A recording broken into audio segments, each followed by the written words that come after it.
Good morning and good evening, everybody, and welcome back to another C Squared recap. We have Game 7 of the match between Jan Nepomniachtchi and Ding Liren, and what a match it has been so far. Just incredible, back and forth games every single day, and today I have to say was no exception.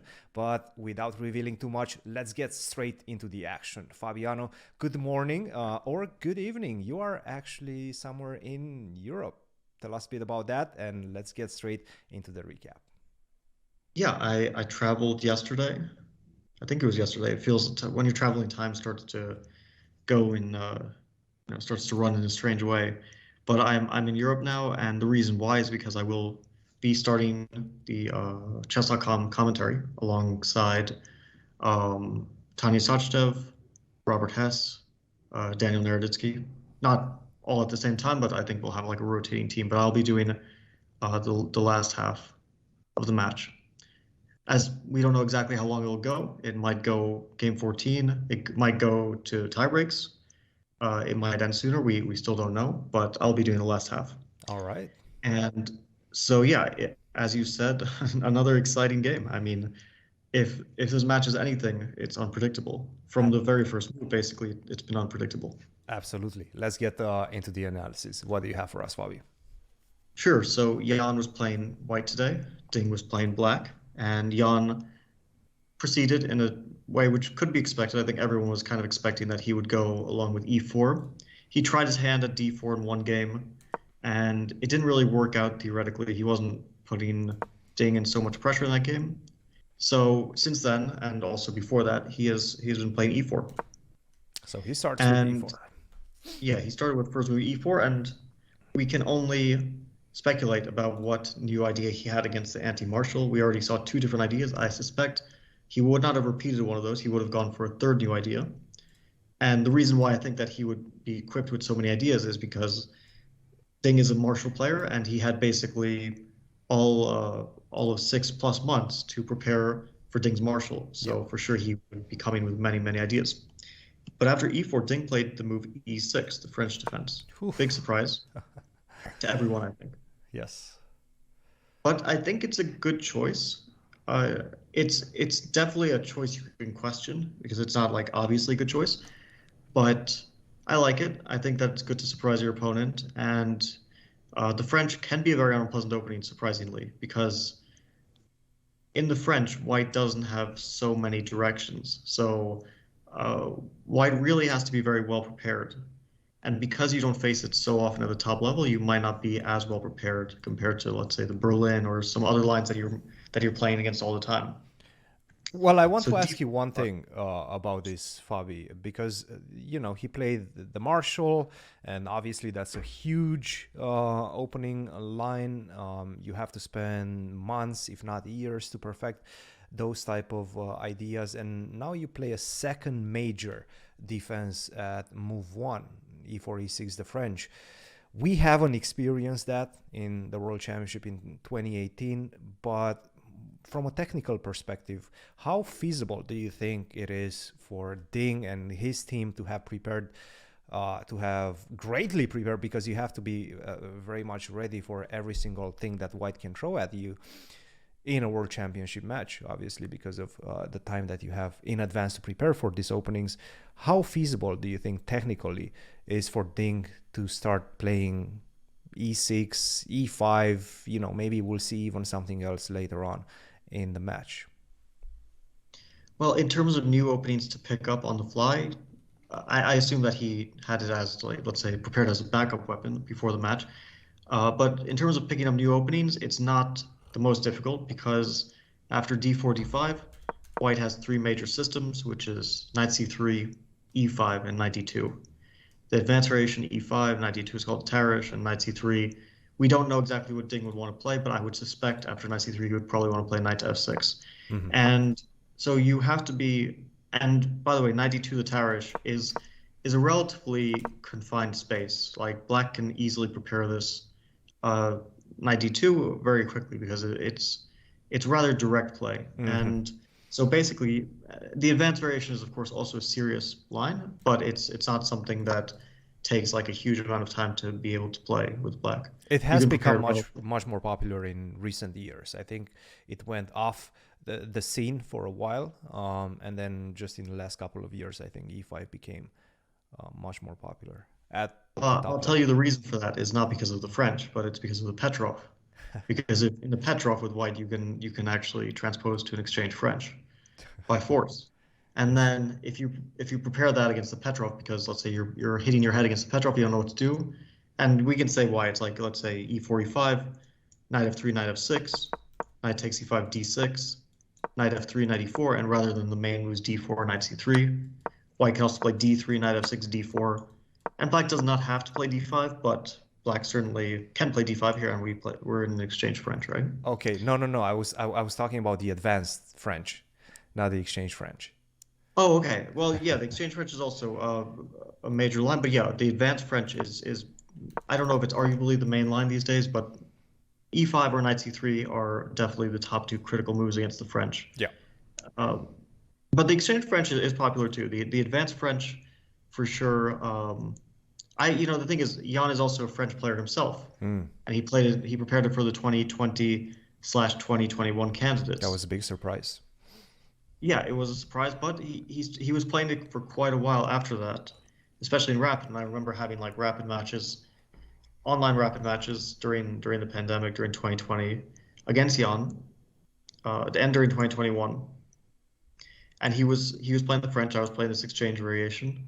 And so from White's point of view, the exchange variation, you understand that this is super critical because just strategically, you're gaining space and you're keeping all the tension in the position. The downside from White, from a practical point of view, is that Black has a lot of options. It's not very concrete, so you basically have to be ready for like a million different options, all of them very strategically complex, Hmm.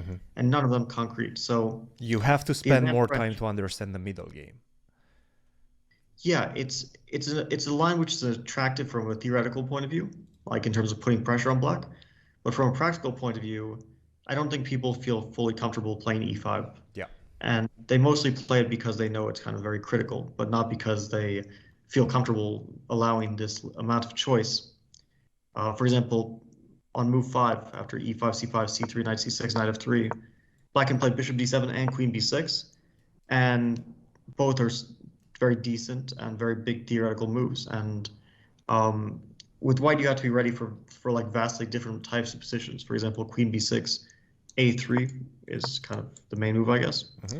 And then c4, this is one like major type of position you have to be ready for. Black is preparing knight a5 and like trying to exploit that b3 square. Hmm. Downside is taking pressure off the center. But then if black plays bishop d7 on move 5, Hmm. white is, I think these days, not playing a3. We're playing bishop b2 as the main move, Hmm. although a3 is also a move. And here it's just like totally different types of positions. I play this with black, I play this with white. Like black plays usually knight g to e7, puts knight on g6, and tries to prepare f6 in the long run. I actually won a bunch of games here. I beat Niels Grandelius in Vikings 20, trying to remember, 2021. Hmm. And yeah, the position of the opening was kind of atrocious for me, but eventually I won. So it's those two types of super complex positions. Like you have to have a high level of confidence to play e5 with white. Yeah. And then the thing is like, okay, knight c3 is sort of the main move, I guess, historically. And these days, nobody is too thrilled to play the win-over variation for Hmm. a number of reasons. So usually they play knight to f6 after knight c3. And I think this is what Ding would have wanted. And then probably what he was going for is e5, knight e7, f4, c5, knight f3, knight c6, bishop e3. And kind of the way players try to play this Hmm. these days, because it's very difficult to equalize in other lines, is they usually go for this cd4, knight d4, queen b6. Yeah. And okay, this is like some super Extremely big theory. theoretical. Yes. I mean, Grishuk prepared this for the same candidates that Nepo was preparing the French in. But Jan was playing the Vinover and Grishuk was playing this line. Yeah. Yeah. And yeah, this is like some crazy theory. So basically, if you go for this, you have to have some kind of idea with white, which isn't like people haven't been showing ideas lately here. No. It feels like white is struggling to create some ideas because the theory has developed so extensively. Yeah. All right, let's get back to So the game continuation. Knight to d2 at move 3 was Jan's decision. And by the way, he played it quite quickly. I'm not yeah, going to say that he was ready for the French necessarily, like he was anticipating the French, but he definitely had some ideas of how to continue if and in case Nepo plays the French. Oh, excuse me, Ding plays the French. yeah, I don't know what Jan's, let's say, surprise level was with the French. I mean, I assume he was very surprised that Ding was playing the French at all. And I don't know what his preparation was before the match, because of course he had to have something in mind against the French. Yeah. Some general overview and some ideas prepared in the main lines. And knight d2 is not a very ambitious choice. So I wonder if he had stuff prepared in, let's say, the advance, but just he didn't remember it precisely and just wasn't comfortable going for it on the spot without having, let's say, repeated his analysis for Exactly. the game. He can go back to his course and try to repeat what perhaps he had as a main option with his team. That's a big possibility that he actually prepared the Tarish against the French. The only real advantage of the Tarish for white is that it's very safe. Yeah. And it's very easy for white. You don't have to know a whole lot. Because after knight d2, there's only one really played move these days, which is what Ding played. Okay, black can play the Rubinstein with d takes e4 always, but most people aren't thrilled with the Rubinstein these days. Yeah. Knight f6 is kind of considered not very good after knight d2 anymore. Contrary to the old theory, which held it as one of the main moves, it's these days kind of considered just a little bit dubious for black. Mm-hmm. So c5, that's where people go. And then Jan played knight to f3, c takes d4, knight d4. This is a very common theory. And here there's a major kind of branch. Usually people either play knight c6 or knight f6. Mm-hmm. And they lead to very different types of positions, because knight c6 usually at some point white will take on c6, either immediately or first bishop b5 followed by taking on c6. And I saw that Jan had played this recently against Kramnik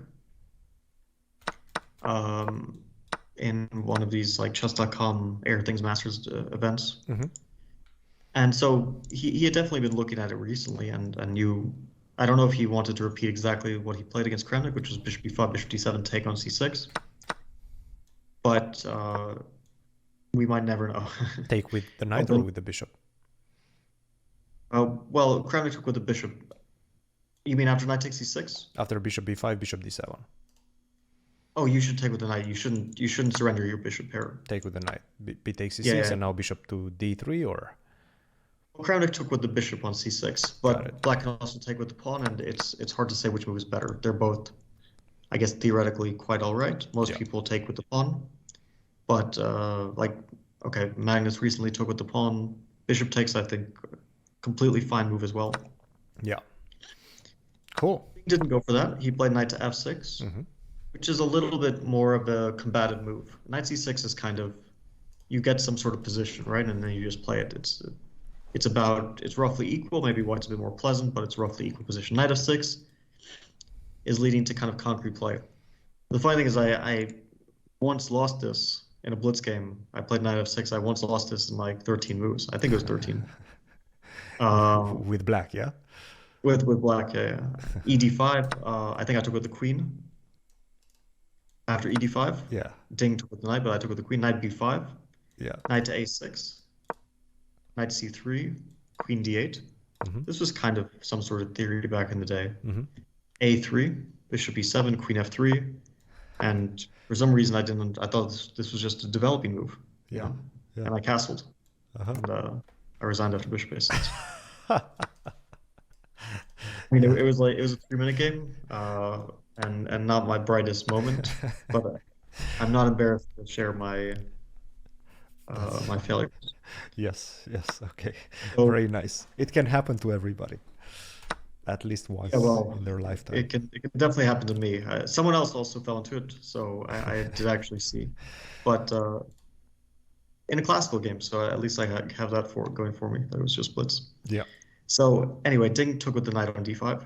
And I think both queen d5 and knight d5 were fine, but it was clear that he was prepared because he was playing quite quickly. Yeah. Knight f3, bishop to e7, I mean, this position, it's not super concrete, but anyway, it's good to be prepared for it. And Ding was certainly prepared because after bishop c4, he played a move quite quickly, which doesn't immediately come to mind, I guess, unless like usually you would castle, but he played knight c6. Yeah. And I think a lot of people, unless they know the position, would be hesitant to allow the structure after knight takes c6, just because it's somewhat damaging your structure. But it's damaging it in a way which has some pluses for black. Because of course it's better to have less pawn islands, we can say. So it's better to have, E to H and A to B, rather than to have A and C and isolated pawns and so on. On the other hand, after knight c6, b6, which is what happened in the game, black structure does allow an amount of central control. And it also makes black's development of the bishop on c8 rather easier, because the bishop, which very often struggles to find a place, which sometimes tries to develop via b6 and bishop b7, but that takes quite a lot of time, or sometimes just stays on c8 or goes to d7, but it's a bit of a problem piece. Now it will very easily fianchetto on b7, black will play c5, and the bishop will have a very open line. And the pawn on c5, although it's an isolated pawn, will also control the d4 square, and overall black will have a very harmonious setup. So that's why maybe the computer says that you shouldn't take on c6. But I was checking, if you don't take on c6, and the position is roughly equal either way. So whether you take or not, the valuation stays more or less the same. Jan, to his credit, decided to unbalance it with knight takes c6 because take. It's a responsible decision, because you if you don't take on c6, you basically have a very, very safe position with white, and if you do take, then it becomes very double-edged. So he took, castle, queen e2. Again, not very concrete. Both sides have a lot of possibilities here, so there's not too much to question. Like, you can play queen e2, you can play rook e1, and many moves are playable. And at this point, Jan was already spending some time. I think he spent 20 minutes up to this point, so he was definitely showing and signaling that he's no longer within his preparation. Yeah, I don't think you would prepare this, because it's clear that black has reached a comfortable position from a theoretical point of view. It's complicated, but black can be happy with the result of the opening. So this is why I think Ding's opening, I mean, it was a good choice. Like, you can't criticize it. He played a new opening. He had more time, and he had quite a safe, let's say, I don't know if safe is the right word, but healthy. Maybe healthy is the best word. Position, and one which maybe he could hope for someday to get some chances. A big point of discussion has been his second's influence, Richie Rapport. Does Richie play the French at all? Is he a French player? Oh, yeah. Yeah, Richie plays the French a lot. I played a number of games with white against him in the French. So perhaps he was an influence in his decision as well. It certainly wouldn't surprise me. The thing is, Richie plays the French. He likes to play the win hour. And he does play it in a way, bishop to b4, move 3 after knight c3. And he plays it, first of all, not in classical chess, usually in rapid and blitz. And he plays it in a way which is clear that he's not tried to find some extraordinary ideas. He's not tried to analyze the position into, or tried to find some direction where objectively black is okay. He just kind of plays it because it's strategically complex and rapid. It gives interesting positions, chances, and you don't run into the possibility that your opponent is going to blow you away with preparation. But certainly he could have had some influence and has some ideas and recommended Ding, well, I have this idea, maybe it's interesting. Certainly that was a possibility. Let's try it out. Sure. Queen to e2, bishop to b7, as you were mentioning. Bishop d3. Black is gearing towards the long diagonal, c5, open it up. Sure. Bishop d3 is also very logical, because the bishop on c4 is it's hitting nothing. It doesn't want to take on d5, so what's it doing there? So bishop d3 to either king side. Very logical. Makes sense. Queen to c7. And it does have tactical points. For example, c5 here would suddenly run into queen e4. To stop the mate on h7, you kind of have to play g6. And then there's some kind of c4, so you're running into tactical problems. You don't lose a piece, but you do end up with tactical problems involving, let's say, knight b4, queen b7, and if you take on d3 with the knight, then there's bishop h6 followed by rook d1 and so on. So that's why Ding played bishop d3, queen to c7. Defending the bishop on b7. Preparing c5. and also preparing knight f4 in some cases as well. Mm-hmm. Mm-hmm. So here, Jan decided to go for it, and I think everyone had this move on their radar. Like I was watching the commentary, and Danya and Anish and Tanya were discussing the move Queen e4, which is what Jan played. It's critical. You attack h7, you threaten mate in 1. And basically, black has only 2 moves in this position. Everything else loses. Mm-hmm. And those moves are knight f6 and g6. And probably the correct move is g6. Like if we're talking about the most accurate move, although both knight f6 and g6 are objectively equal, g6 is a bit easier. And it allows bishop h6, but the rook will go to d8. Black will follow up with c5, and very often bishop to f6, g7. The structure on the king side is super solid. White has no real way to sacrifice a piece or create some breakthrough there. So black is not only doing well, but I actually see some potential to outplay white because the queen on e4 is very loose. If black plays c5, suddenly the queen will be a target of knight b4 and other related tactics. And white's moves are not immediately obvious because you don't have any real targets with white. You can't really continue your king side initiative. Yeah. So you can try to although do it's something equal like position, h4, h5, perhaps. Open it I don't up. think you're ever in time. Like h4, c5, you just won't You're be too in slow, time. right? Yeah, your queen is getting kicked around. That's the problem. The queen has nowhere safe to go. Yeah. Cool. Best, although this is only from, let's say, maybe a practical point of view, because objectively both g6 and knight f6 are equivalent. Yeah. Knight to f6. The issue is, of course, that you don't, let's say he didn't want to play g6 to weaken the king side a bit. He wanted to keep the structure intact. But now there's queen h4, which is what Jan played. And queen h4 has very clear ideas of bishop g5, bishop takes f6, and checkmate on h7. Mm-hmm. So now the position is tactically rather dangerous for black because if you ever play h6, for example here, white simply sacks a piece. Maybe bishop takes h6, yeah. And black can't move the knight from f6, and white has ideas of knight g5 followed by bishop h7. Yeah. So black is in extreme danger here. And in fact, the computer already says that this is losing for black. Or that's why rook to e1, rook to e5, rook to g5. A lot of things like that are in the air for sure. Yeah. So Ding instead played c5, the best move and the only one not to get a worse position already. Mm-hmm. So now Jan played the correct move, and he played it very quickly. I was watching his live, and he basically didn't even think. Of course, he was thinking because he was using Ding's time. Ding thought about c5 for a while, and Jan was for sure considering the position and has move prepared, which was bishop to f4. Correct move. And this is something that Nepo does very well. He thinks on his opponent's time. He puts a lot of pressure on his opponent's clocks, and this has been a mainstay in this championship as well. At some point in the championship, it backfired. It backfired a couple of days ago when he lost by playing some really random moves very, very quickly. And we discussed that as well. But in this particular game, it definitely worked in his favor, as we will see later on. Yeah, well, Jan is a player who he has great intuition. He plays with initiative well. So if he's playing quickly, putting pressure on you, he can be quite scary to deal with, for sure. Yeah. It's definitely one of his strengths that he, when he gets into the flow of things, he can really start to put up on the psychological pressure. And he's very ambitious as well, so he's not really doubting himself, second guessing, and so on. Yeah.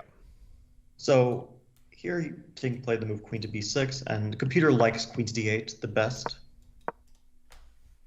Yeah, I mean, queen to d8, it's a bit of a strange move, of course, because you run into rook d1 and bishop h7 tactics someday, and you don't really want to put the queen on d8. I don't know if Ding even considered this move. I don't think he did, no. And I wouldn't say this is a very critical moment because queen b6 is not a bad move. It's not like the top engine choice, but it's a perfectly fine move, and queen to d8 is not also like the end of the game. It's still a very tough position after. But queen d8 was a good option for sure. So queen to b6. Jan again played very quickly knight to e5. And what's the idea of knight to e5? The threat is very clear. If white to move, let's say black plays a5 or some irrelevant move, white plays knight to d7. And this is a fork of many things, but the only really relevant things are the queen and the knight. The rook on f8 doesn't actually matter. It's because if knight takes d7, there's queen takes h7, checkmate in 1. And if the queen moves anywhere, let's say c6, there's knight takes f6, check, followed by checkmate on h7. Yeah. So black has to deal with this threat. Ding played the only move here. And to know why it's the only move, first we have to deal with the alternatives. So black can deal with this move by playing h6, for example. It gets rid of the knight d7 threat, but it allows a sacrifice we already saw before. Bishop h6, g takes h6, queen takes h6. Again, the threat is knight d7, but also the threat is knight to g4, and the threat is also rook to e1, rook e3, as you mentioned. Here, black can still fight on with c4, and I won't give the whole long line, but basically, black sacks queen, and white eventually wins. And it's not an easy line, but I think it's clear intuitively that you shouldn't be playing like this. Yeah. Cool. So Ding found the right way to deal with the threat of knight d7. He played rook 8 d8. Good move. Now, not only does this deal with the threat, it also develops the rook to a very useful open file. It prepares, in some cases, to sacrifice on d3 in case somewhere tactically you need to. Yeah. That's possible. It also prepares somewhere rook d4. Now, obviously, black does not want to play rook d4 immediately because it will just allow c3 and so on. The rook will be kicked back. But still, you definitely want to have the rook on the open file. You have some entry squares on the open file for sure. And here white has a very, very difficult choice. Like, basically, I don't even know if there's a correct solution to this choice. But even if there is, I don't think that you can actually sort through the variations because they're too complex and they're vague. And it's not like white has any clear way for an advantage or anything.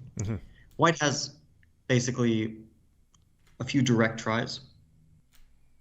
One is very direct, bishop h7, knight h7, queen e7 wins a pawn, tactically. I saw the commentators were discussing this a bit, and they were discussing knight f6 here. They didn't mention the move f6, which is just like basically trapping the queen on e7. Yeah. And by miracle, white survives here, but once you see f6, you can pretty much immediately discard bishop h7. So the idea being that if you go knight to g6 after rook to f7, it's resignation time because the queen is trapped. Yeah, the queen gets trapped. Okay, after f6, white has rook 8 to d1, and somehow white survives. It's rook d to e8 and queen d7, and black has to repeat rook d8, queen e7, and so on. Yeah. But basically, you only need to see f6, and then you can just get rid of bishop h7 from your calculations. Yeah. The another like very obvious move is bishop to g5, threatening bishop f6, queen h7. Here, black defends with an idea that we will see in the game as well, although it was not played in this position. Rook d4. And the move that you mentioned as well. Yeah, rook d4 as an important resource. We'll see it time and again. Queen h3. The queen should go back. Still bishop f6 is a threat. And now black can play g6. And it's pretty safe. It's a very unclear position. But black has dealt with the threats to h7. Yeah. The queen. It was necessary to kick the queen from h4 in order to not blunder the knight on f6 after g6, right? Yeah.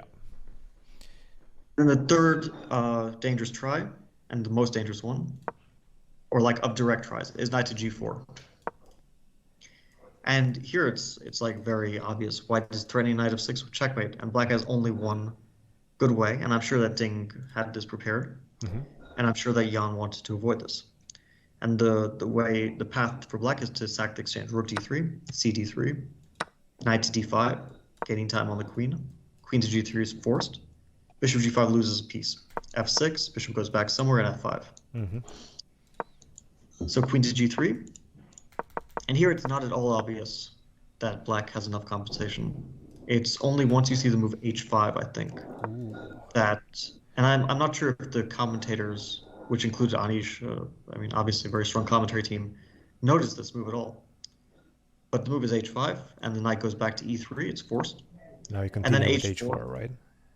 And then whether white takes on d5 and then moves the queen, or plays queen g4 and allows knight takes f4, queen f4, black will break open the king side with h3.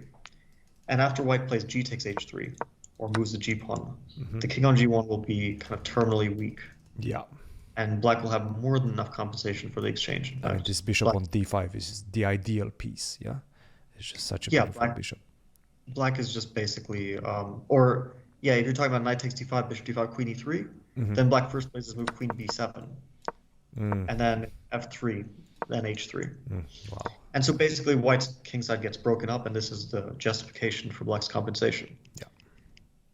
And that's why Jan decided to avoid all this stuff. So yeah, I think the variations we kind of demonstrated show exactly how complex this position is. Yeah.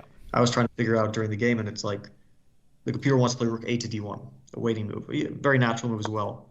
But after this, it also remains enormously complex, even though the computer is giving some advantage for white. I don't know if it's really better. I don't know who is practically better, who finds it easier to play, because it's double-edged, you know? White has a strong attack, but black has a lot of long-term prospects. Yeah, strong attack, slightly better structure. Nevertheless, the dynamic on the long diagonal, on the light square long diagonal, is pretty significant.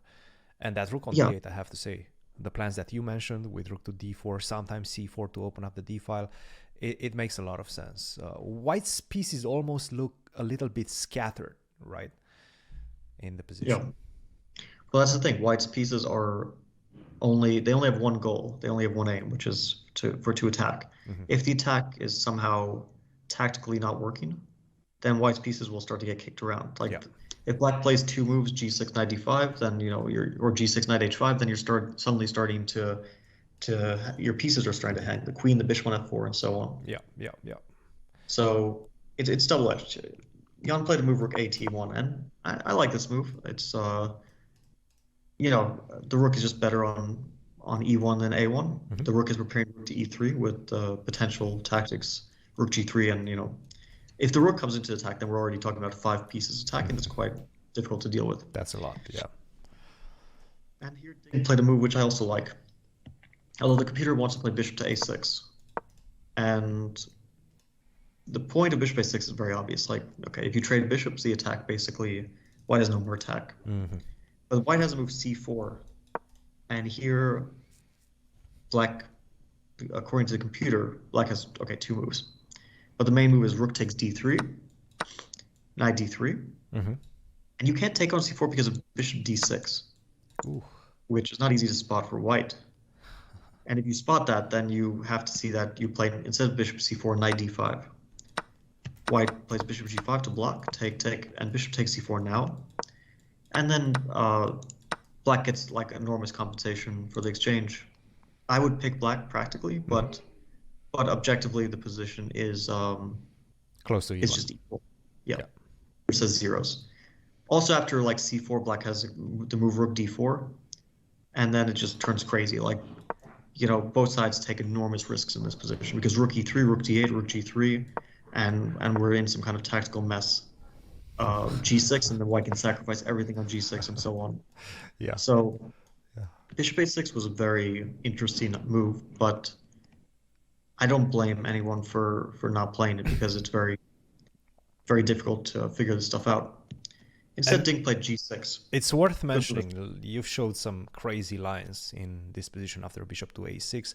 At this point, Ding only has 43 minutes for 23 moves, 24 moves, including the next one. You've played with this time control. You've played without increment. At what point do you start thinking about, hey, I might actually just run out of time, so I probably should keep the position even, not really complicated, keep it natural? Yes. At what point do you start thinking about those type of strategies? This is a very individual thing, and it also depends on your form and your confidence level during the tournament and your level of anxiety as well. Because if you're in good form, I think you're less worried about, you're not going to count every second and start to panic because, you have 50 minutes and you're worried that, well, I don't want to get down to 15. So good form, strong player who doesn't fear time trouble too much will probably not be too worried. But I've seen tournaments where a lot of players are just like panicking from the very first move and just starting to play blitz. I mean, I've seen this at the top level, no increment, and people are just like blitzing. And I've done this myself because it's a bit infectious too. Like if my opponent's blitzing, it makes me want to blitz more. Yeah. And I played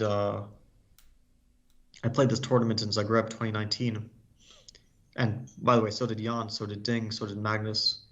It was really a top tournament, which Magnus eventually won. And Jan was leading like halfway through. And so I remember this game. It was Karyakin with white against Wesley So. And these guys are just blitzing straight from the opening. And at some point, Wesley blitzes an F5, and this just loses on the spot. It's like a very simple tactic, and they both have like an hour and 40 minutes. I mean, this was a long time control, but with no increment. Mm-hmm. And they just keep blitzing, and they both miss that like white just wins 2 pawns by force with a simple like puzzle rush tactic. Yeah. I mean, and not even like the puzzle rush in the 40s, but like the maybe puzzle number 15. I mean, it wasn't difficult. Easy one, yeah. So it's just like sometimes, chess is a lot of psychology, and sometimes people panic. You never know. We'll also see in this game that that time did play a role in the game for sure. Mm-hmm. So definitely time control is a factor. Cool. Let's keep going. Rook A1, G6 was played by Ding. G6, yeah. Okay. And now we have bishop to G5. I mean, idea of G6 is okay. Knight D5, I stopped your mate on H7, Knight D5, Knight H5 ideas, and so on. Yeah. Okay, computer wants to play Queen H3. I don't think that we need to delve into these positions too much because it's complex whether you play Queen H3, whether you play Bishop H6, whether you play Bishop G5, which is what Jan did. Yeah. Bishop G5 forces Rook D4. I played Queen to H3. Mm-hmm. And he seemed happy at this moment. I think that it looks very dangerous for black because you see that if white gets time to play C3, the rook will get kicked back and white will again play rook Queen H4. So black is in like a rather desperate position. If you look at the computer evaluation, you won't see this. And I don't mean desperate as in bad, but black has to find accurate moves. So black needs to be, let's say, vigilant to make sure that he doesn't end up in a bad position. For example, rook F to D8, computer says you just lose. Mm-hmm. And not because of a very obvious move. Well, there's like rook to E3 maybe, but the computer likes to play B3 especially. Just to stop C4. And the funny point is that the rook on D8 is much worse than on F8 because there's always some kind of knight takes F7 tactics now. Mm. And now the queen on H3 actually makes a lot of sense, right? You have ideas of queen takes C6 in case the queen tries to drop back to C7, for example. Like queen 7, knight takes F7, just game over. If you go queen to C7, I take on F7 and queen takes C6. And we're at that point. So you pick it up from here. Yeah. So rook F8, you actually need the rook on F8 to cover the F7 pawn. Yeah. So after queen to H3, Ding played a good move, queen to C7. There's only 2 moves which are good. One is queen C7, the other is knight D5. And knight D5 is based on ideas like knight D7, knight to F4. And it's kind of equalizing, but the computer slightly prefers Ding's move, which is queen to C7. Mm-hmm. After queen C7, black has a very clear threat, C4. And the move is also very multi-purpose. It prepares C4, which would trap white's bishop. It also keeps an eye on the knight on E5, and it protects the bishop on E7 in case someday black's knight moves from F6. So Jan played B3. And this was an interesting moment because, well, first of all, bishop H6 comes to mind. I saw, like Anish said, this is obviously a critical move.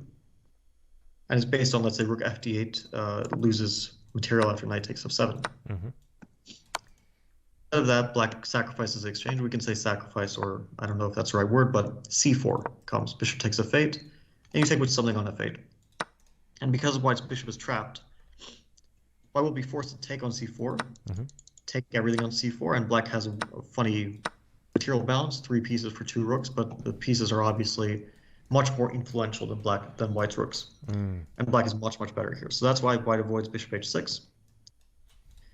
And then there's another very interesting move, which is 20C3. The rook has to go back, and it kind of needs to go back to D5 because black needs to gain time on the knight on E5. After rook D5, white plays F4. And here, it's very dangerous for black because, white is preparing stuff like queen to H4 eventually. Maybe not immediately, but maybe after C4, bishop C4, and the queen H4.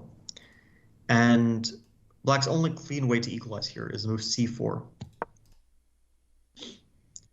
And the point is, if bishop takes c4, rook d2 comes and Oh, tactically not rook trade takes moves. c5, rook to d2. No, not rook e5. Because rook e5, fe5 doesn't work Huh. out at all. So it's It's just a rook pawn d2 and then sacrifice for a longer term initiative, more or less.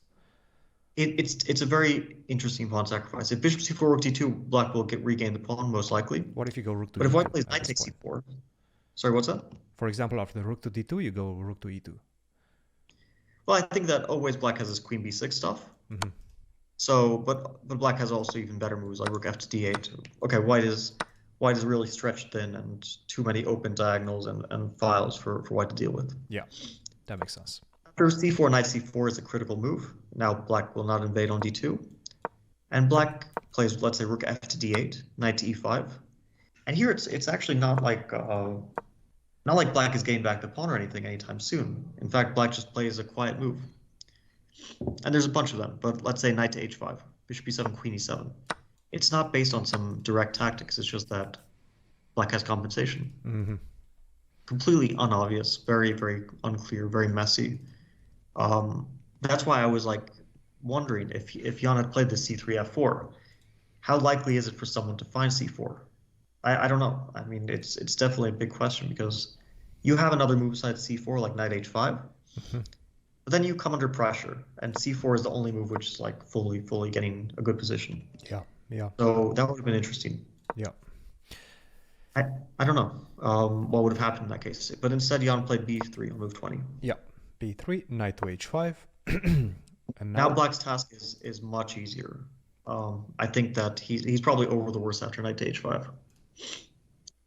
Still, Jan after knight to h5, it's clear. Okay, black is trying to trade pieces because the more pieces traded, the harder it is for white to attack. Yeah. And also, after let's say take on e7, queen e7, black has the idea of knight to f4, Yeah. which is a very, very dangerous idea for white. Yeah. So Jan played an excellent practical chance. Like, computer basically says a bunch of moves are equivalent, but I like this move a lot, f4. It's really putting the pressure, like, it might not be better than other moves, but practically speaking, it's really putting the pressure on both players, in fact. Yeah. And another fascinating moment. So after the game, Jan said that Ding's move here was excellent. And I think it's a good move, but I think they both thought it was a good move, based probably because they didn't see all the details after bishop takes g5. Bishop And takes bishop g5, g5 f takes is a move g5. which could just be winning on the spot for black. F-g5, knight f4, right? I mean, you're attacking the queen in g2. Yeah. And white should play queen h6. It's kind of the only good move. Mm-hmm. It's not super obvious, but queen g3 is actually basically just losing. Knight g2, rook to e2. It might look unclear, Mm-hmm. but black has a c4. I mean, this is such a wild game.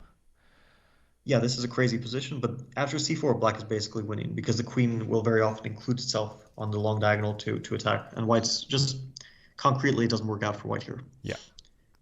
So white has to play queen h6 after knight to f4. Yeah.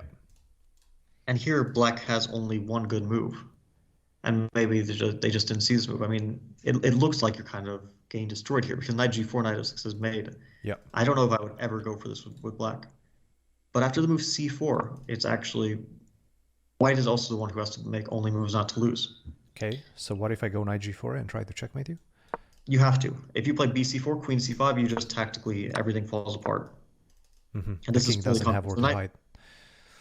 I mean, you can play rook f2, but then bishop takes g2, and you no longer have time for knight g4 because of knight h3. So Yeah. it's just tactically things don't work out there. So knight g4 is completely forced, threatening checkmate. Mm-hmm. And here black would have to spot the move f5. And okay, f5 is like, if you take on passant, it's pretty simple, right? You just take on d3 and you win. But of course, white has a move knight to f6. And now I think it's pretty easy to kind of calculate this out. So if Ding had spotted bishop g5, fg5, knight f4, queen h6, c4, then maybe we would have seen this line happen in the game. Because at this point, it becomes very forcing, so it probably pretty realistic to calculate it. f5, knight f6. Mm-hmm. Take on d3. No other move, and here white, if white plays anything besides f7, queen f7, rook f4, basically you lose. Mm-hmm. Now black takes, white's up the exchange, but black takes the c2 pawn. And here, it's probably drawn more than one way, but the easiest way to draw is queen c4, bishop to e4.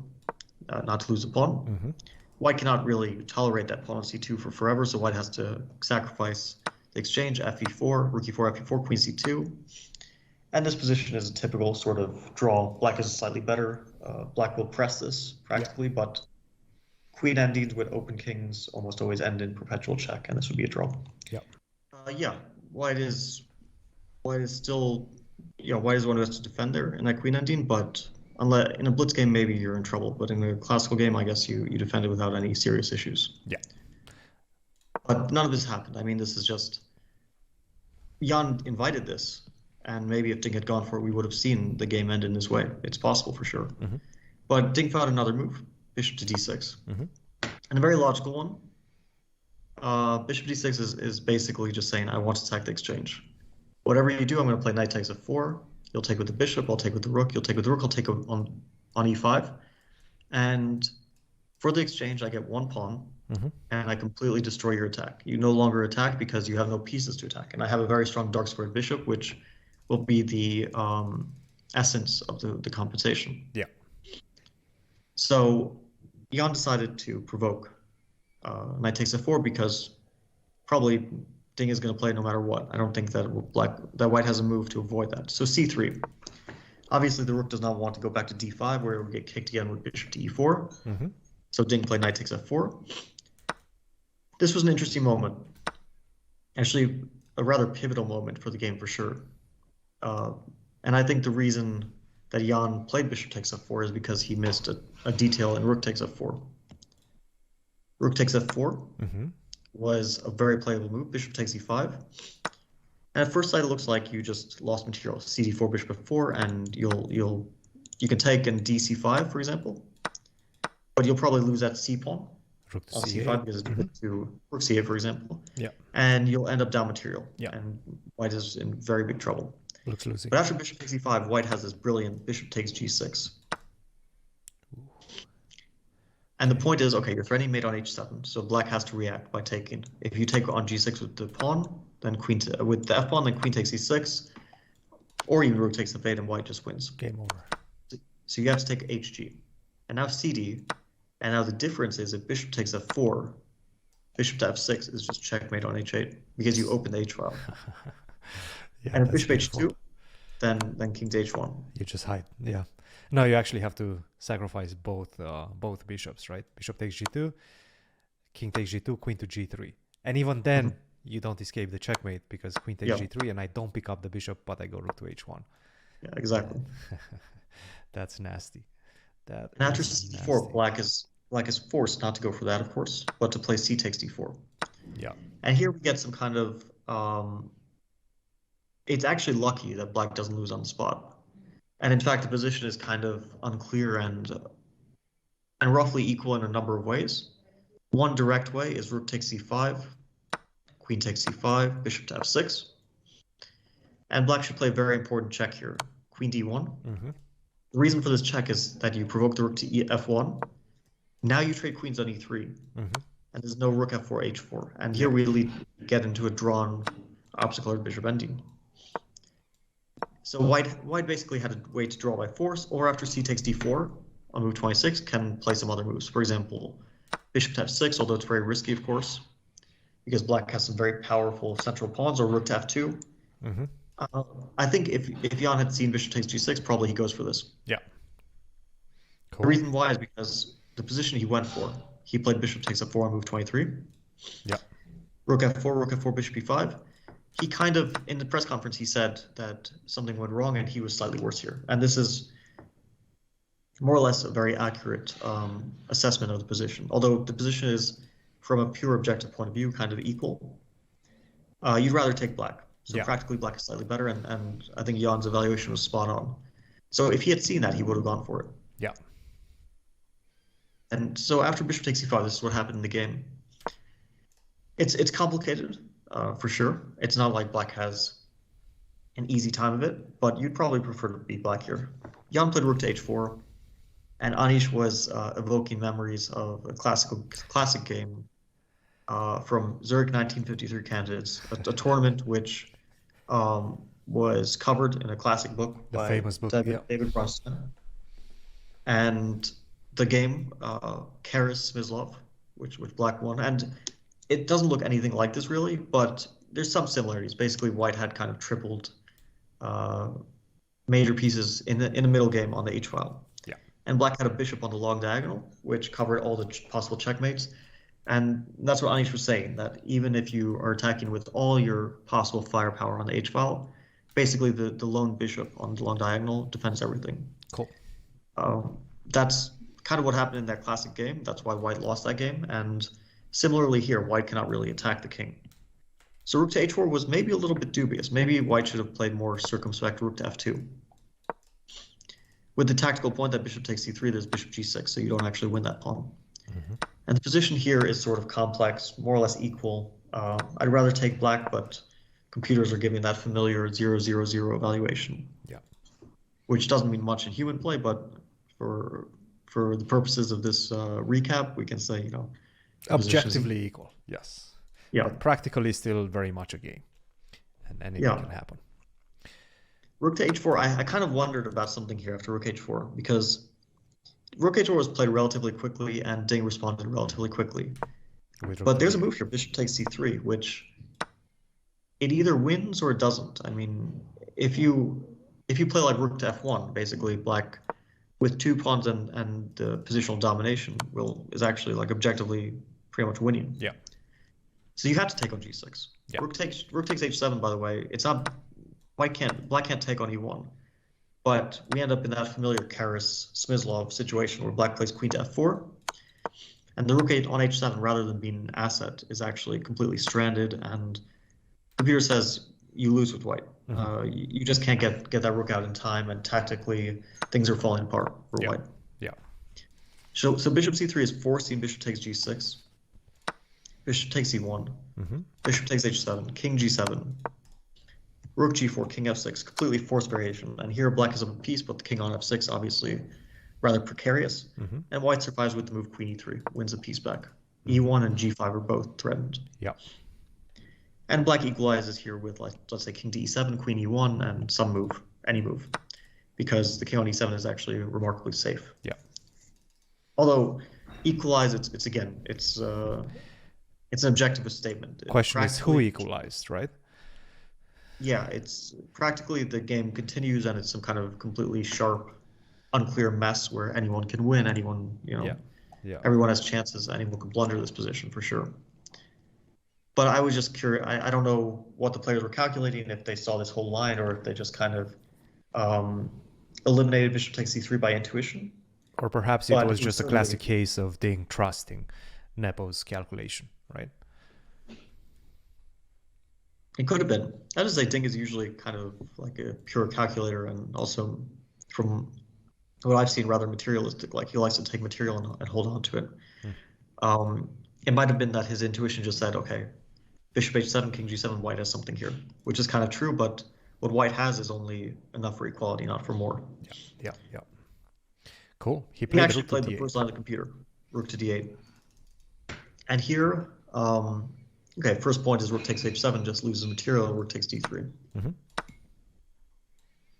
And Jan played the only move that doesn't get a bad position, because if you play, let's say, bishop to f1, Black actually has a number of strong moves, but for example, you can even play bishop to f6, and after rook takes h7, then you play c4, and we have like the same sort of themes that Anish mentioned, where the rook on h7 is just stranded, it doesn't attack. Yeah. And Black is the one attacking c4, and like all the pieces suddenly stream into the game. It's not at all obvious that Black is completely winning here. But I guess after c4, if you start to calculate, you can no longer find a move for White. Yeah, and like c5, queen f2 is coming. Is not going to survive. Yeah. I lose the material. So Jan played an absolutely necessary move, bishop to e4. You just need to trade pieces off, because Black's bishops as a duo are very powerful. If you get rid of one of them, then they lessen in power significantly. Yeah. So you think at this point Jan was just simply in pulling the brakes mode? I just try to equalize, I try to make a draw, call it a day. Yeah, at this moment the narrative was Ding is like on the path to victory. Jan is falling apart. I mean, I was looking at the comments, watching the stream, and it was all like Really? basically, Huh. yeah, Jan is falling apart. That's the sort of thing. The Well, evaluation does not bear that out as much. yeah. Valuation from an objective point of view is still in that sort of equal territory. Yeah. But 100 out of 100 times you pick black here. Yeah. Whether you win or not, you still. I think Jan put it kind of correctly. He said basically black is playing for two results after the game in the press conference. So black normally is rather safe and normally can play for a win from this position. Cool. Ding played bishop takes e4, a move which Anish was critical of. There was talk of bishop c8. The computer likes bishop to a6. Yeah. And bishop a6 is basically, I want to keep the bishop pair because my bishops are going to present tactical danger to white. And I'm even ready to sacrifice h7 for that cause. Rook h7, though, you have to play bishop g7. And I don't see many people playing like this. I mean, it's just too difficult because you don't know, like bishop g6, does it work, this, that. I mean, it's too responsible a decision. The computer says that the rook on h7 has only one good use, which is to take on g7, king g7, and then queen e3, and we actually end up in equal material, very asymmetrical structure, but equal material, and nearing that familiar evaluation of 0-0-0, although black is, we should say, probably on the better side of it. So between equal and slightly better for black. But again, that is a practical evaluation, not an objective one. Cool. Bishop e4, he took. Can't criticize his move. Rook e4 and rook d5. Tactical point is c4 is met by rook to bishop to d4. Check. So you cannot win material in this fashion. And so after rook d5, I like black's position. The computer says there is a nice move here, rook to f1. And it's not an obvious move to me because normally you would think, well, okay, I'm kind of doubled on my rooks and you can't move your rook on d5 because of bishop on e5. So why would I take pressure off and allow rook d2? But computer likes it. And it's not entirely clear to me why other moves are not preferred. For example, king to h1 definitely comes to mind. After king h1, then suddenly there's bishop to f4. And probably also it's okay for white here. I mean, I kind of like the move king h1. It's very natural. Bishop f4, rook f1, rook h5, queen h5, gh5, rook ef4 certainly comes to mind as a potential line. In any case, it's a rather complex position, whether white plays rook to f1, whether white plays king to h1. Yeah. Jan played a really risky move here. Not a move which I like or even understand, but it's not terrible. It's just kind of illogical and very, very dangerous. And it's the move rook to h4. As we've noted, white is not really attacking here. You just can't. Like, white's pieces are scattered. You have no real attacking potential. You have no ammunition. The move doesn't make sense. And if black plays h5, for example, probably you kind of just like at some point move the rook back to e4. I mean, I don't really know what the rook is doing on h4. Yep. So h5 was certainly a viable move, but Ding played an even better one, queen to d6. Excellent move. After this, white is in serious danger. Rook takes h7, simply loses on the spot to rook to d1. Yep. Like among other moves, but rook to d1 is basically just resigns, because if you take, king to f2, it's pretty clear that, let's say queen to d2, followed by bishop takes c3, and white's rook on h7 contributes nothing to the position. White is simply going to get checkmated by the queen and bishop. Yeah. So after queen d6, black is threatening rook d3, which is why the computer says you have to make either one of two moves. One is rook h to e4, and nobody wants to go back and forth like that. Yeah. That's why Jan played the other move that the computer says that you have to play to not lose, which is queen to e3. Queen to e3, yes. Stopping rook d3. That's the whole point of queen e3. Coincidentally, also, it has ideas of queen h6, which probably you don't want to allow that. So that's why Ding quickly played h5, and it's a completely correct move. These guys started to play like the first line for a bunch of moves. Yeah. For example, like queen d6, queen e3, h5, and now Jan's move g3, also first line of the computer. G3 is very logical. You want to move your rook to from h4, despite the fact that you put it there voluntarily. You want to get rid of it. And so you play g3 so you can move it to c4, for example, and you don't, or a4, and you don't blunder the h2 pawn. Yeah.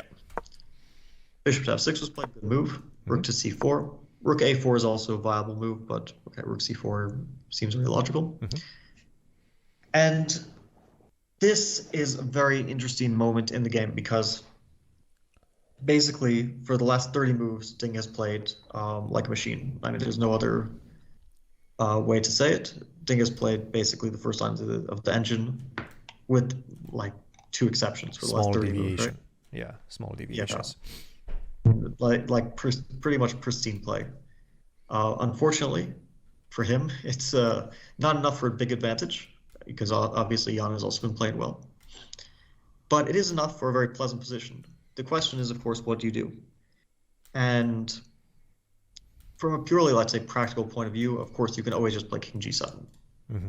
And I think, let's say a guy like Magnus, I can also think of other people, maybe Anish, for example, would probably just play king g7 without dot. And okay, white makes a move. It's clear that black is solid. The king on g7 consolidates the bishop on f6. It's just a useful move. And you just ask white, okay, what do you do? It's a practical decision. Yeah. We should mention that basically Ding after rook c4 had like probably 9 minutes. Jan had probably 11 minutes, something like that. At this point, 9 minutes for Ding, 9 minutes and 13 seconds after rook to c4, 12 minutes for Jan. And by the way, once again, we have to reiterate there's no increment. You have to make 40 moves in whatever time you have left, which in Ding's case is 9 minutes. If you don't do that, you lose on the spot. Yeah, you have to make 9 moves in 9 minutes, so why not just play king g7 and make some easy moves, right? Don't try to be precise.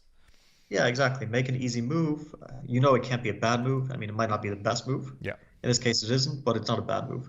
Yeah. The best move is a very funny one. It's bishop d8. I mean, it's a brilliant move. If you see it like, I mean, we start checking your pockets, right? Yeah. No. It's really nice. The point is that you just want to push the pawns, right? Well, I think the main point is to consolidate the c5 point. For example, you have threats of rook d3 now, and if queen c5, bishop b6, in case white ever plays b4, bishop b6 will be on the cards.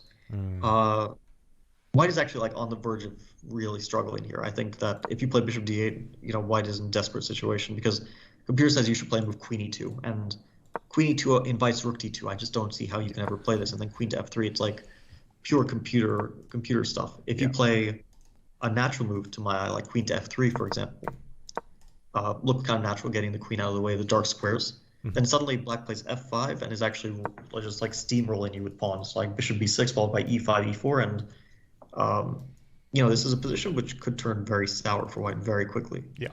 So bishop d8 is a brilliant move, but regardless of the objective nature of the position, I think black can play king g7 and just never be criticized. Yeah. I think after the game, in the press conference, he said a very strange thing to me. He started to say, I mean, it sounded like bizarre to me. He started to say that white was slightly better here. Really? And yeah, he was like, I couldn't see a move, and I started to think that maybe white is better here. And Jan's evaluation was that white is worse, slightly worse, which is basically on the spot. We can discuss how much worse or how difficult it is to play, but certainly white is on the back foot. Yeah. So I don't really understand what happened that he made that evaluation, because it's very clear, I think, that black is not worse here. Yeah. It just goes against every chess principle where you have a safer king, more or less material balance. I mean, bishop and pawn for rook, okay, it's very close. And all your pieces are ideally placed. Rook d5, queen d6, bishop f6. You cannot be worse. It's just impossible. If I make basically any move that doesn't blunder a piece, like king to f8 is obviously a bizarre move, but if I play it, it's still equal. Yeah. So anyway, Ding made a move h4. It's not a bad move, but he didn't take so much time. I guess he took about 2 minutes. 4 minutes. Okay, 4 minutes. That's significant, right? I mean, you drop down to your last 5 minutes, and now you still have, 9 moves to go, 8 moves to go. I was surprised by it. Yeah. Just because the first move which came to mind for me was king g7, without thought, without calculation. In blitz bullet, I just play king g7, no thinking. Yeah. And h4 felt a bit like a move where I just want to checkmate my opponent. So I don't know. Maybe it wasn't the most practical decision. Yeah. G takes Jan h4. took on h4. I mean, computer doesn't like it. Computer says queen f4 is the best move. To me, again, I'm probably taking on h4 if I'm playing with the white pieces, because my general philosophy when I see these kind of h4, h5, and I've spoken about this with you before, right? Yep. Is that unless I see direct refutation, I'm just taking that pawn and hoping for the best, which is what Jan did. Yeah. Very practical. He just like quickly took and he was like, okay, prove it. Yeah. Here, Ding had a very interesting move, bishop d5, very dangerous move, in fact. And I don't understand why he didn't play this move again. Well, like when I was looking at the position without the engine, the move kind of came to mind because I'm just attacking h2, and if you defend it with rook to e2, you allow rook to d1 checks. I mean, there's even like bishop takes h2, but rook d1 certainly is good enough. Mm-hmm. And if you defend it with the queen on f2, then rook to e2, rook to d2, forces rook e2. Otherwise, you drop everything. Mm-hmm. And here, at the very least, black can repeat rook d1, rook e1, rook d2. And then you can repeat and you can start to think, do I have tactics like bishop takes h2 at some moment? Yeah. Or whatever it is. Yeah. This is the practical choice. Yeah, you have the safety net, and then you can think about how can I play for a win here? Yeah. But you have the safety net, right? You have nothing to worry about. After bishop b5, I see no downside.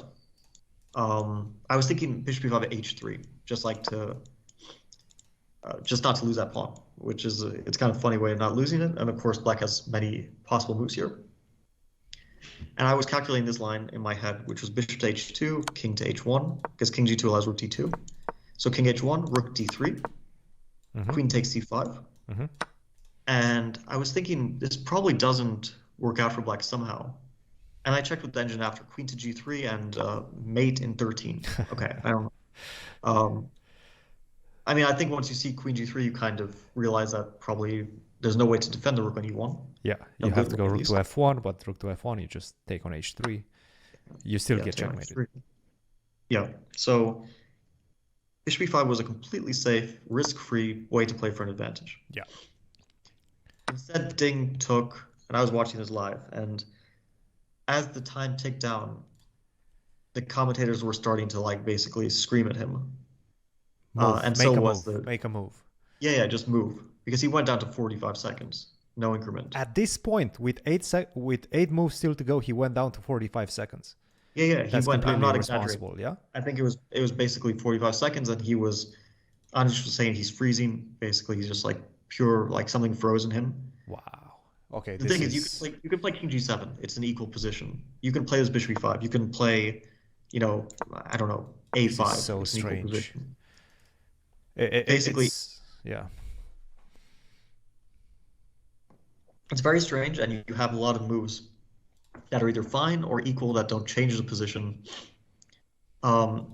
He made the move rook to d2. It's logical in connection with h4. It's not a bad move as well, but the combination of these moves and the time expenditure, it's a bit too risky. Like, you can either make a non-committal move quickly, you can make a very committal thing quickly, but you should not, or you can make a non-committal move slowly, but you should not make something very committal very slowly, because then you wind up in a situation where you will need to calculate and you'll need time to calculate. So you either do something quickly or you do nothing slowly, but you don't do something slowly. Yeah. I don't know if that makes sense, but no, it makes perfect sense. Yeah. Rook d2 actually doesn't change the valuation. Rook d2, Jan played rook to e2. And he played it fast. He played it in a minute. So Jan was definitely starting to realize that there's something wrong with Ding at this point, and he has a golden opportunity to potentially snatch the full point, right, from, a worse position, an inferior position for the whole game. Yeah, he definitely smelled the blood in the water. And the thing is, after rook to e2, the computer says you still equalize with black, but you have to go back rook d5, because you just can't lose the pawn on c5. Yeah.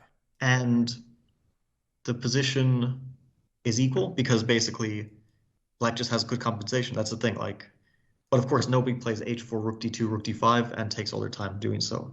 Yeah. So after rook e2, Ding made a move which is basically a losing move. And this was the first objective mistake. I would say that rook d2 is a very big objective mistake, but this is the first time that the position the valuation actually changes dramatically rather than just, he's making practical mistakes. Yeah. Rook to d3. He could have played rook d5. Even rook d1 was more logical. But after king g2, computer still wants to play rook d5, or you have maybe some other moves, but rook d3 was the worst choice out of all. Yeah. I mean, simply queen c5, I don't know what his idea was. He panicked. And he probably just panicked at this point. It was probably panic and low time, and everything just came together, and he lost control. Yeah. Like losing control is all, not losing control of the position, just losing control over his thought process. Queen c5. Here, actually, Jan mentioned a very, very interesting opportunity, which I think nobody would see from the side. You would only see if you're involved in the game, and if you're very sharp tactically, as Jan is. He saw the move bishop to d4. And he actually thought it drew the game, which it's very close to drawing. It's actually unlucky for black that it doesn't. Because obviously white should play c4, otherwise black is in no danger whatsoever. One, king to g2. I mean, king to f2 just leads to checkmate, right? Queen takes h2, and there will be a quick checkmate. So king g2, queen to f4. And the surprising thing is, well, first of all, black is threatening like queen to f1, which will be checkmate or winning material. And white's one check on c8 leads absolutely nowhere. King somewhere, anywhere, and it actually leads nowhere. And black's attack is devastating. For example, rook to f2 at any moment, queen g4 simply checkmate. Yeah. After queen to f4, Jan did mention the move queen e5, but he thought it was a draw by repetition. And I can understand why he thought that, but it's actually winning for white. He would just have to go for it, and then he would probably figure out that the king actually runs away. Yes. For example, queen g4, king f2, queen g1, king f3, rook f1. Almost checkmate, but king e4. Queen g4, h1, wherever, it doesn't matter. I mean, the king escapes to d3, and so on. Yeah. And other checks like 37, queen to f1, king to g3 are very similar. Queen to g1, king f4, rook f1, king e4. Somehow the king always escapes, but still, it was impressive that Jan spotted this resource for black. Yeah. And other moves for black also lose. So after rook d3, queen c5, it is actually just lost. Yeah. I mean, you lose an endgame, you lose a middle game. It's basically, there's no more hope. You lost the crucial point. Yeah. King g2, queen to d3. Here, Jan played the most accurate move. Not the only winning move, but the by far the most clinical, rook f2. The problem is black has no checks. That's basically it. The rooks cover e4, f1, and so on. King to g7, rook c to f4. And in this position, I think that Ding made one more move before running out of time. He played queen takes c3. He realized that he has 3 seconds on his clock. He also realized that his position is completely busted. I mean, you can just simply take on c3, take on f7, take on a7 if you really want to as well. That's probably you're up 2 pawns in exchange. It's completely winning. Yeah, that last 3 seconds on the clock. Maybe physically you're not going to be able to make the time control. You still have 3 moves to make. He decided, all right, I'm just gonna call it a day. Yeah, complete slippage by Ding towards the end of this game. He really played a good game. I mean, the opening choice, sure, we bash the French all the time. Everybody bashes the French as being a suspicious opening, but it worked out, and it actually was a brilliant opening choice, it seems like. I didn't bash the French. I mean, I think it was a good opening choice. You should definitely bash the French. I mean, come on. The French is terrible. I really don't think so, but okay, I accept your opinion. No, even though it's wrong. I understand. It's a free world. You can have your opinions. You can love the French. You can. I'm just waiting for you to play the French. You haven't played the French in a long time. I played it so much as a kid, but look, I mean, we have the First Amendment. You are entitled to your wrong opinions. I will protect your right to say what you really feel. The right of free chess speech. Yes. The French is a fine opening. I mean, it might not be the most clinical way to equalize, but for any of our viewers or fans who want to play an opening, I would not discourage you from playing the French. Perfectly good opening. I played it like probably 100 times from the 23 to 2600 level, basically. I mean, perfectly fine opening. At some point, I did stop playing it, but for no particular reason, just you know, you kind of evolve your opening choices and your preferences, but nothing wrong with the French. Yeah. And it was a brilliant game. I mean, Ding played absolutely brilliantly. Um, they both did, in fact, with obviously not full precision, but considering the complexity, I think that it was a super high quality game. And then it just like all fell apart in a kind of bizarre manner. I think that if Ding had played, I don't know, bishop to e5 on move 32, or Yeah. instead of h4, some king g7, Yeah. who knows what would have happened? He might have won. He might, well, he might have lost still, of course, but objectively, he had no reason to lose, and we might have seen like one of the best world championship games in history if he had played even that 31 bishop d8 or that 32 bishop e5, one of these good moves. But yeah, like after rook c4, h4, rook d2, rook d3, just the worst three-move sequence, the worst nightmare that Ding could have possibly feared happened. Just some sort of moment of weakness, but as we know in chess, it just takes one moment of weakness to spoil a brilliant game. And unfortunately for Ding, it happened at a very critical moment. Yeah, there's a very strange phenomenon happening in this World Championship match. Outside of the fact that it's so bloody, it just seems like these players cannot deal with wins. It's very interesting. They cannot recover from a victory. Whenever they win, they lose the next game, and the other guy bounces. So sure, that shows resiliency for the player that just lost the game, but it also shows just a very strange phenomenon of just being unable to recover from a victory, unable to balance your mental state and just play a normal game afterwards. Ding, as you mentioned, did play a normal game, but I have to say from a practical perspective, he just made some suspicious decisions, especially the last one, especially on the clock. This was the problem that I was seeing, and I could see the slippage happening whenever he went from 9 minutes to 5 minutes. He played that move h4, took a very intriguing decision, sure, and Nepo just took on h4 in 1 minute. Very practical decision. Maybe objectively not the best move, but from a practical perspective, he definitely was the better player today. So congratulations to Nepo. Tomorrow, in fact, we will have a rest day. This is the first and I believe the only time where we get a rest day immediately after one game rather than two. I'm not 100% sure what the explanation for that is, but I believe Anish in the main commentary booth explained it at some point. I did not listen to it, but rest day tomorrow. I don't know the truth, but I can tell you that maybe they kind of predicted that they would only win and lose their games, that they wouldn't have any draws, and they're like, okay, these guys need a rest after all these decisive games. But I've never seen this before, like simply all decisive games, and remarkably, there's only been one like quiet game, which was that Carlsbad. Mm-hmm. I think it was it game 3? I think game 3 when Ding more or less recovered after his first loss, right? Yeah. I mean, one normal game. Every other game, someone was at some point much worse. The first game, obviously, Ding was on the back foot but defended. Every other game was decisive. A number of them were kind of wild. Yeah. They've all featured both brilliancies and kind of completely inexplicable moments. Like this game featured brilliancies and just like I don't know what happened. It's like someone replaced Ding with a lookalike who doesn't play quite as accurately. And that for those, actually happened in the last two moves. They replaced Ding at move 33, or like 32. Yeah. They took him out. Get the 1500 or like an 1800 to play the remaining of the game. Very strange, very very strange phenomenon. Yeah, it's quite tragic for Ding for sure.